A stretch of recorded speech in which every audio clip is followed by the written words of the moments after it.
9 ліпеня чацвер у Беларусі 21 гадзіна. Аб'ектыў – галоўнае інфармацыйнае падсумаванне дня на Белсаце. У студыі для вас працую я, Валер Руселік. Вітаю спадарства, і мы пачынаем. Кто готовы змагаться с Лукашенком? Какую-то глобальную поддержку людей, за которых сейчас Сергей сидит, да, вы знаете, к сожалению, нет. Думаете, как-то тихо стало, да? Очень. Но это напугало людей? Я понимаю, но если так легко людей напугать, зачем тогда это все было? До выборов на найвышэйшую пасаду краіны застаецца месяц. Знішчэнне памяці. Чаму ў Ракаве, што пад Менскам, руйнуюць могілкі? На сметнику я стоял на плите, где было и написано «Карлович Иван».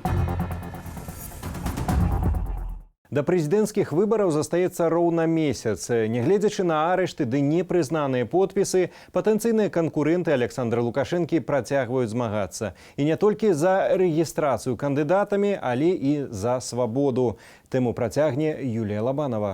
Працягнулі тэрмін перабывання ў карцары нібыта за павуцінне на столі. Скаргу Сергея Тихановскага на пакаранне ў Менскім СІЗА сёння разглядаў суд Маскоўскага раёна сталіцы. Жонка блогера і патэнцыйная кандыдатка на прэзідэнцтва Светлана Тихановская пакінула паседжанне, не дачакаўшыся рашэння. Люди что, перемен боятся? Все хотят и все боятся, так а что, один Тихановский должен был это делать? Так он сейчас сидит, что все? Конец стране?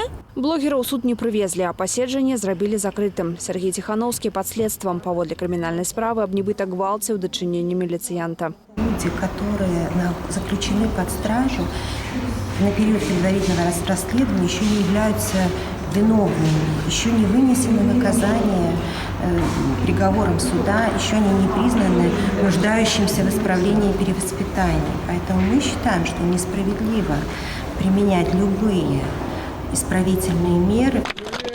Чарговую скаргу Сергея Тихановскага, аспрэчванне 15-дзённага арышту за непадпарадкаванне міліцыі, разгледзелі сёння ў Гарадзенскім абласным судзе. Рашэнне таксама адмоўнае. За 4 апошнія дні разгледзелі ажно 9 адміністратыўных справаў у дачыненні паплечнікаў Сергея Тихановскага. Вынесены суткі ад 7 до 15, ад 5 до 15 сутак арышту кожнаму. Гэта і мелкае хуліганства, артыкул 17.1 КоАП, і таксама непавінавенне супрацоўнікаў міліцыі. У СІЗА перабывае і іншы прэтэндэнт на прэзідэнцтва Віктор Бабарыка. Адвакат падаў хадайніцтва аб ягоным пераводзе пад хатні арышт. Бачна, што гэта палітычна матываваны пераслед, гэта яўна у гэтай сітуацыі, калі гэтыя людзі высоўваліся кандыдатамі ў прэзідэнты, і гэта асноўная прычына таго, чаму яны аказаліся за кратамі там сёння.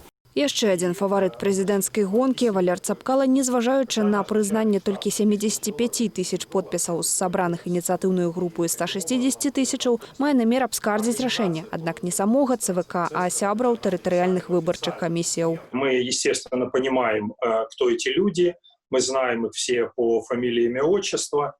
И мы всех в индивидуальном плане и в коллективном, естественно, будем подавать в суд для того, чтобы оспорить их решение, то есть показать о том, что эта команда людей или эти люди, они фальсифицировали волеизъявления избирателей. Калі ж дамагчыся рэгістрацыі не ўдасца, Валер Цапкала мае намер аб'яднацца з іншымі кандыдатамі або заклікаць грамадзянаў да байкоту галасавання 9 жніўня, калі пасля 14 ліпеня не застанецца дэмакратычных кандыдатаў. Абраць далейшую стратэгію для сябе іншы вылучэнец Сергей Чэрычань запрапанаваў грамадзянам. То бок прагаласаваць на адмысловым партале «Че-делать.бел» за зняцце сваёй кандыдатуры з выбараў ці далейшы ўдзел у кампаніі. Юлія Лабанова, Белсат. Свабода слова ў любой дзяржаве абмежаваная законам. Таму мы тут навядзем парадак, заявіў Александр Лукашенко на сустрэчы з прадстаўнікамі дзяржаўных СМІ. Згодна з маніторынгам Беларускай асацыяцыі журналістаў, кіраўнік краіны ў гэтую выбарчую кампанію застаецца самай папулярнай асобай у дзяржаўных медыях. Апаненты дзеючага рэжыма рэпрэзентаваліся альбо негатыўным святле, альбо надзвычай негатыўным святле, альбо у тых жа у негатыўным тоне час ад часу пра іх выказваўся дзеючы прэзідэнт.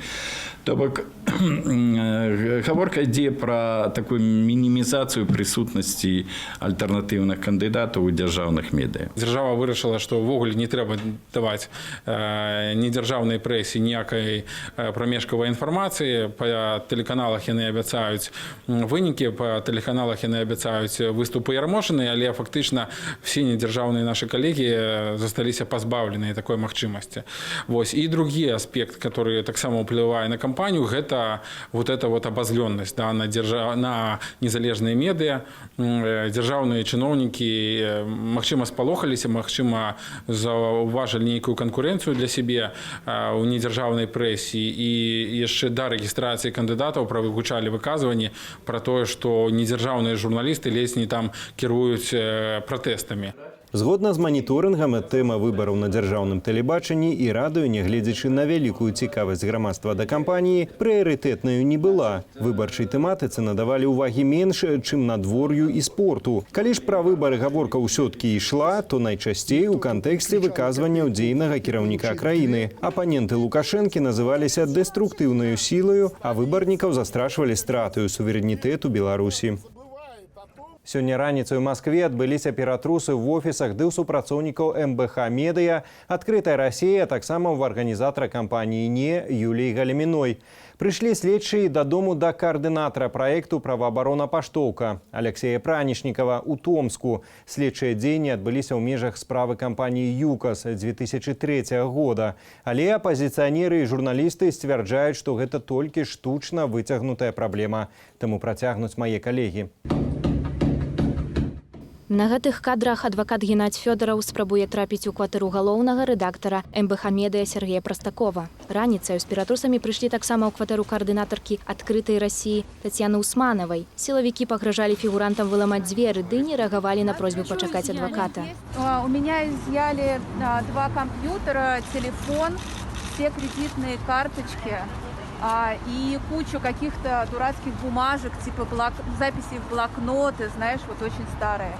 То есть изъяли вообще всю бумагу, на которой хоть что-то было написано, все, что было дома. Пазней стала вядома, што ператрусы таксама і ў каардынатаркі праекту «Правазащита адкрыткі» Ольгі Гарэлік ды муніцыпальнай дэпутаткі Юліі Галямінай. Да яе следчы камітэт не пускаў не толькі адваката, але і доктараў хуткай.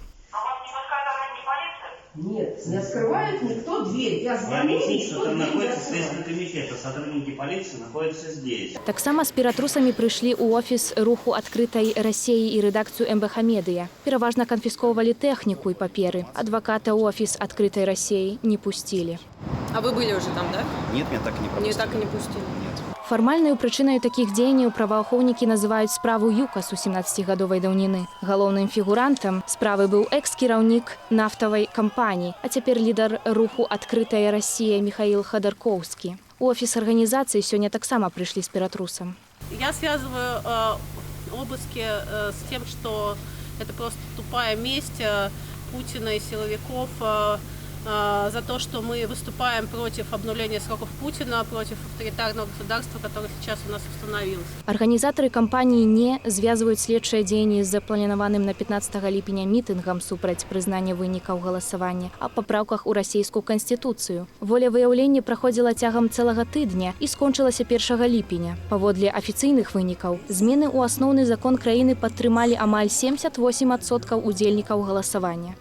Светлана Аўчарова, Бажэна Варано, Белсад. І вяртаемся на радзіму. Міністэрства аховы здароўя апублікавала спіс краінаў, па прыбыцці з якіх у Беларусь не трэба будзе праходзіць 14-дзённага карантыну. Пры гэтым Расія ды Украіна ў спіс не трапілі. Турысты, якія прыехалі з такіх краінаў, як Алжыр, Кіпр, Новая Зеландыя або Таіланд, не абавязаныя па прыбыцці ў Беларусь трымацца самаізаляцыі. Раней з гэтага спісу выключылі Літву, Егіпет, ЗША, Турцыю ды Польшчу. Таксама аднаўляюцца авіязносіны з замежнымі краінамі, большасць з іх прыпадае на краіны еўразвязу, як Францыя, Нямецчына, Чэхія ды Нідерланды. Беларусь па-ранейшаму лічыцца для некаторых краінаў чырвонаю зонаю з высокім узроўнем захворвання COVID-19. За апошнія сотні ў нашай краіне выяўлена 187 новых выпадкаў заражэння. 6 чалавек памерлі. Ад пачатку эпідэміі зарэгістравана амаль 64,5 тысячы чалавек са станоўчым тэстам на каранавірус. Жыхары вёскі Чарцяж, што на Меншыне, скардзяцца на смурод з палёў, куды вывезлі курыны памёт з птушкафабрыкі. На прадпрыемстве паціскаюць плячыма, маўляў, нічога парабіць нельга. Пах пахам, а парушэнняў санітарна-ветэрынарных нормаў няма. На бок вяскоўцаў між тым сталі эколагі. Падрабязней Хрысціна Чарняўская. Невыносны смурод даносіцца з палёў ля вёскі Чарцяж у Менскім раёне, куды мясцовая птушкафабрыка вывезла адкіды вытворчасці разам з памётам. Эколагі занепакоены, што такое абыходжанне з адкідамі можа прывесці да экалагічных і эпідэмічных наступстваў. Паводле жыхароў садовага таварыства Пралеска-10, што ля вёскі Чарцяж, адкіды вывозіліся на поле за некалькі этапаў месяц ці два таму. І ў першыя дні людзі задыхаліся ад смуроду. Цяпер жа пахне такі едкі і залежыць ад кірунку ветру. Ветер, наверное, оттуда подул, был ветер и запах, навоза да. сильный. А потом мухи большие полетели. Ну и все. А потом уже мы узнали, что там они на поле, там все повыбрасывают. Они периодически привозят эти кучки, наверное, раскидывают, потом следующее. Тут же недалеко птицефабрика. Это отходы с птицефабрики. Они, в общем-то, полезные для полей.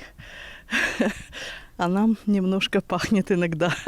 Поле, на якое вывезлі памёты адкіды жывёльнага паходжання, належыць першай менскай птушкафабрыцы, што ў вёсцы Бальшавік, за 10 кіламетраў ад вёскі Чарцяж. Пер'явыя ачысткі з птушак і шкарлупіні яек у памёце на прадпрыемстве патлумачылі звыклаю практыкаю вядзення гаспадаркі. Скажем так, птица, она же перманентно линяет, то есть периодически линяет. В птичнике всегда перо присутствует, поэтому перо в помете всегда будет, а скорлупа всегда тоже будет присутствовать. Скорлупа – это не отход. Скорлупа – это чистый кальций. Эколагі ж бачаць у дзеяннях птушкафабрыкі парушэння. На думку адмыслоўцаў, рэшткаў жывёльнага паходжання ў памёце не мусіць быць. Вывозіць на палі адкіды трэба не канцэнтраванымі кучамі, а размяркоўваць па ўсёй плошчы.